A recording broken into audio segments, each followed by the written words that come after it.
حضرت ادریس علیہ السلام کے زمانے میں لوگ بہت بد عمل ہو گئے تھے اور فرشتوں نے بارگاہ الہی میں عرض کی کہ انسان بہت بدکار ہے، یہ تیری خلافت کے لائق نہیں، اس لیے انسان کو منصب خلافت سے ہٹا دیا جائے۔ اللہ پاک کا ارشاد ہوا کہ انسان میں غصہ اور شہوت ہے جس کی وجہ سے وہ زیادہ گناہ کرتا ہے، اگر یہ چیزیں فرشتوں کو دے دی جائیں تو وہ بھی گناہ گار ہو جائیں گے۔ فرشتوں نے کہا ہم تو کبھی بھی گناہ کے قریب نہ جائیں گے، خواہ کتنا ہی غصہ اور شہوت ہو۔ حکم ربی ہوا کہ اچھا تم فرشتے اپنی جماعت میں سے کوئی سے 2 فرشتے چن لو جو تمہارے خیال میں سب سے زیادہ پرہیزگار ہوں، پھر انہیں غصہ اور شہوت دیکھ کر دنیا میں بھیجا جائے گا تاکہ انہیں آزمایا جا سکے۔ چنانچہ ہاروت اور ماروت جو بہت پرہیزگار فرشتے تھے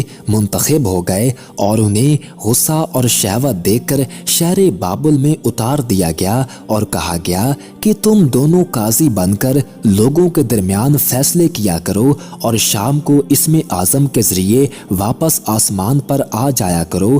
یہ دونوں قریب 1 ماہ تک اسی طرح آتے جاتے رہے۔ اس عرصے میں ان کی عدل و انصاف کا چرچا عام ہو گیا اور بہت سے مقدمے ان کے پاس آنا شروع ہو گئے۔ ایک روز ملک فارس کی ایک حسین و جمیل عورت زہرہ نامی نے اپنے شوہر کے خلاف مقدمہ دائر کیا۔ یہ دونوں اسے دیکھتے ہی اس پر عاشق ہو گئے اور اس کے ساتھ بد عملی کی خواہش کی۔ اس عورت نے کہا کہ میرا اور تمہارا دین الگ الگ ہے اور میرا شوہر بہت غیرت مند ہے، اگر اسے پتہ چلا تو وہ مجھے قتل کر دے گا، اس لیے اگر تم اپنی خواہش پوری کرنا چاہتے ہو تو پہلے میرے شوہر کو قتل کرنا ہوگا اور جس بت کی میں پوجا کرتی ہوں اسے سجدہ کرنا ہوگا۔ اس عورت کی شرائط سن کر دونوں نے انکار کر دیا۔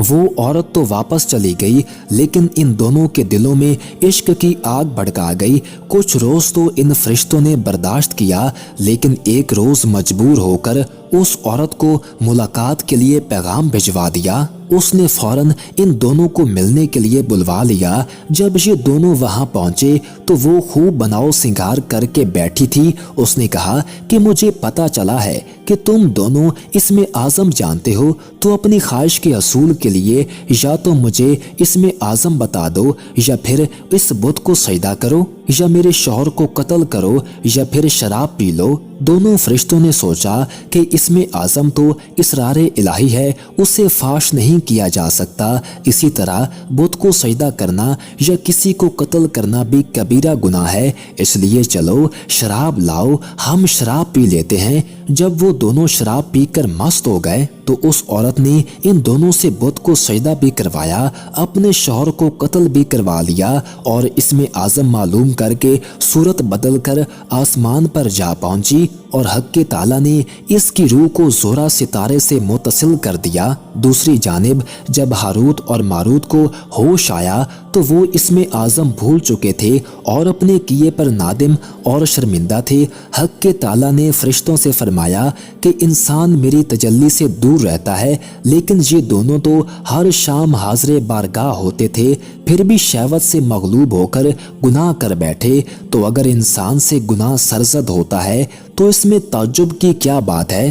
یہ سن کر تمام فرشتوں نے اپنی خطا کا اقرار کیا اور انسانوں پر لعن طعن کرنے کی بجائے ان کے لیے دعائے مغفرت کرنے لگے۔ اس کے بعد ہاروت اور ماروت حضرت ادریس علیہ السلام کی خدمت میں پیش ہوئے اور اللہ کے حضور معافی کی درخواست کی۔ آپ نے دونوں کے لیے دعائے مغفرت کی، جس کے کئی روز بعد اللہ تعالیٰ کی طرف سے جواب آیا کہ ان دونوں کو اختیار دیا گیا کہ چاہیں تو دنیاوی عذاب قبول کر لیں یا آخرت کا۔ انہوں نے سوچا کہ دنیا کا عذاب ایک نہ ایک دن ختم ہو جائے گا، لیکن آخرت کا عذاب نہ ختم ہونے والا ہے، اس لیے دونوں نے دنیاوی عذاب قبول کر لیا۔ چنانچہ حق کے تعالیٰ نے حکم دیا کہ ان دونوں کو لوہے کی زنجیروں میں جکڑ کر بابل کے کنویں میں اوندا لٹکا دیا جائے۔ اس کنویں میں آگ جل رہی ہے اور پیاس کی شدت سے ان کی زبانیں باہر کو لٹک رہی ہیں،